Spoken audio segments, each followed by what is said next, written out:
अक्षु ने जैसे ही कदम आगे बढ़ाया, उसके सामने एक अद्भुत और रहस्यमयी दुनिया खुल गई। विशाल पत्थरों के खंडहर, अजीब प्रतीक और चारों ओर फैली एक अजीब सी सन्नाटा। यह जगह असामान्य थी, जैसे किसी अनजान भय की छाया में डूबी हुई हो।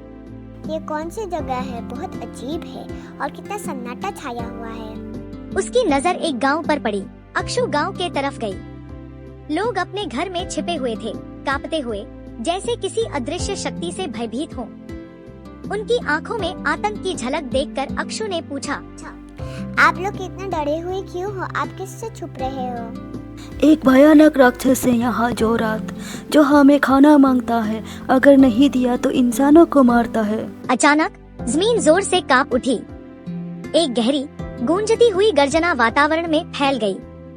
आसमान में काले बादल घुमड़ने लगे और वहाँ प्रकट हुआ एक विशाल भयावह राक्षस, जोरात। उसकी चमकती लाल आंखें और विकराल आकृति पूरे क्षेत्र पर अपनी दमनकारी सत्ता की गवाही दे रहे थे।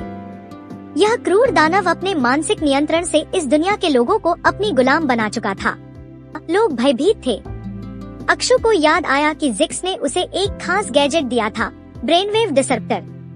अगर वह इसे सही ढंग से मॉडिफाई कर सके तो शायद जोरात की शक्ति को निष्क्रिय किया जा सकता है।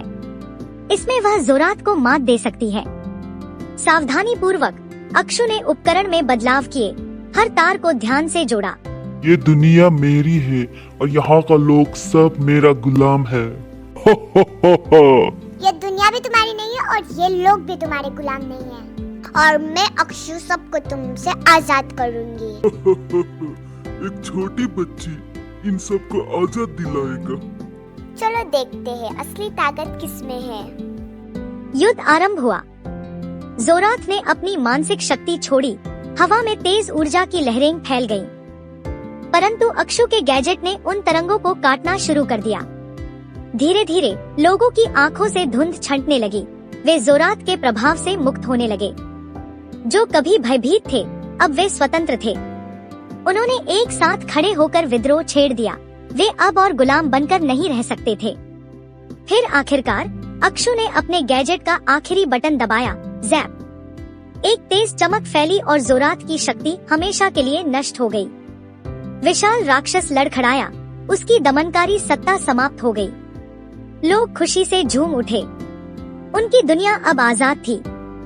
एक वृद्ध आगे आए और उन्होंने अक्षु को एक प्राचीन चिन्ह सौंपा।